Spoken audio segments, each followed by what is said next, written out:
Cédric Fleurton, ça fait vraiment plaisir de te revoir, Cédric. Il y a 2 ans, 3 ans, c'est ça. Maintenant, tu es devenu businessman. Comment s'est passée ta reconversion et qu'est-ce que ça te fait aujourd'hui de revenir et monter sur un vélo? Bah, écoute, ça fait en tout et pour tout 2 ans et demi. J'ai jamais quitté le sport loin de loin. Voilà, toujours dans le plaisir à faire quelques tours de manivelle, quelques gambettes dans les bois. Voilà. Sinon, bah, écoute, voilà, j'ai tourné la page côté sport, purement sport. Maintenant, écoute, je m'occupe de la société Champion System pour la France, de distribution de la marque Champion System pour la France. Ça, c'est une chose. Et autre chose, j'étais rentré en tant que sportif de haut niveau à la SNCF il y a quelques années maintenant. Et du coup, là, je continue à plein temps ce coup-ci, donc la SNCF. Mais bon, tout se passe bien, la reconversion se passe bien. Et faut pas dire que ça a toujours été évident, mais là, ça va, franchement, ça va bien, je suis content. Le regard aujourd'hui de Cédric Fleurton sur le monde du triathlon, qu'est-ce que pour toi, qu'est-ce qui a changé? Qu'est-ce que tu vois qui a éventuellement évolué?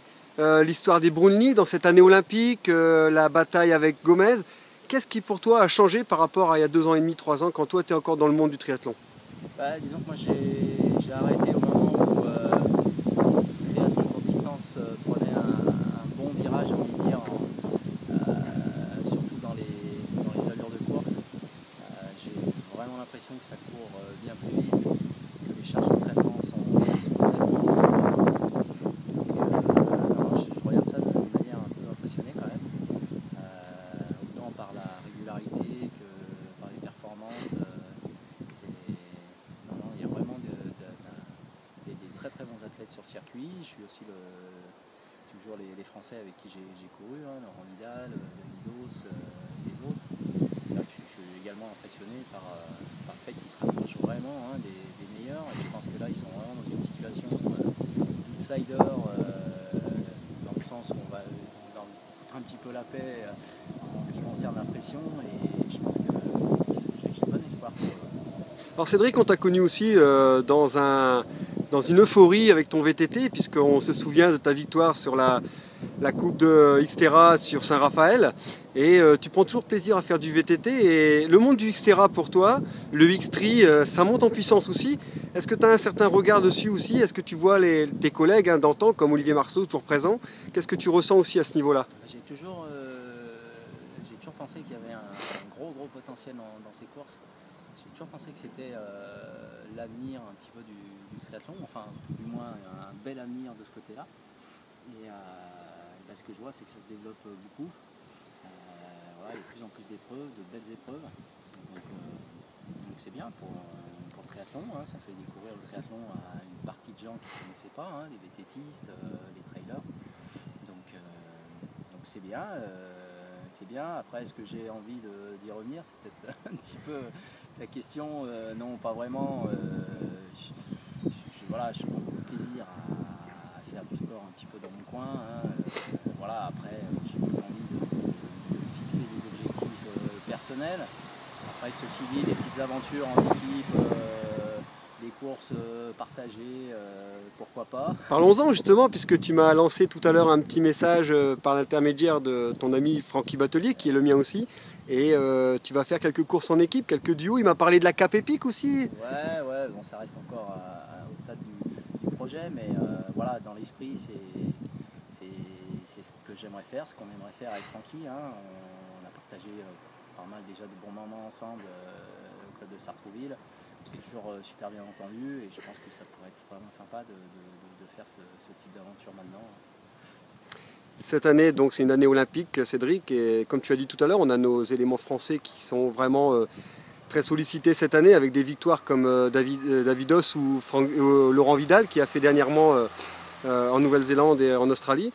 Comment ressens-tu justement cette pression au niveau des Français? Est-ce que tu penses que la France a un rôle à jouer cette année justement en se sentant outsider par rapport à des Brownlee qui vont être chez eux ou des Gomez? Comment tu ressens ça de l'extérieur, toi? Déjà, ce que je disais tout à l'heure, le fait d'être outsider, ça t'enlève déjà une certaine pression, même si je les connais bien, c'est pas du genre claquer des doigts à la moindre petite pression, mais je pense qu'ils ont un bon rôle à jouer. Voilà. Je les ai pas tous les jours au téléphone, je sais pas où ils en sont, mais je suis ça de loin. Et je pense qu'ils ont un vrai coup à jouer.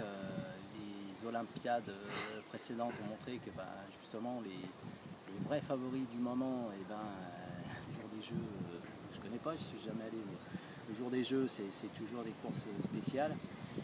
Et voilà, et souvent c'est un petit peu des outsiders, des garçons talentueux, toujours bien placés, qui le jour des Jeux font une course extraordinaire.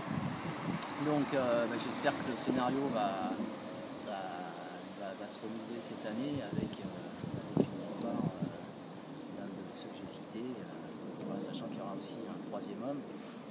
Donc en tout cas, j'en souhaite beaucoup de chance. Justement, un petit mot sur ce troisième homme. Tu portes un maillot qui veut pas rien dire non plus, no pain, no gain. Ouais. Et c'est un petit clin d'œil à ton ami Vincent Louis. Ouais, voilà, c'est un maillot qui a été fait pour Vincent. J'en ai gardé un, mais ouais, voilà, Vincent, je pense qu'il est très bien placé pour y aller. Après, ceci dit, c'est pas joué, j'en sais quelque chose. Voilà, on est à la veille des Jeux Olympiques. Voilà, il reste encore à ferrer, j'ai envie de dire, pour vraiment être du voyage.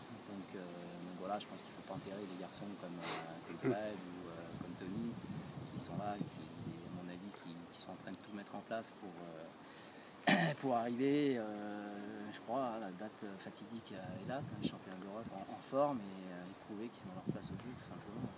Merci Cédric, ça fait vraiment plaisir. C'est vraiment agréable de parler avec toi et de te revoir quelques années après. Ça nous fait vieillir, mais ça nous rappelle de bons souvenirs. Merci Cédric et bonne continuation avec Champion System. Merci Jackie.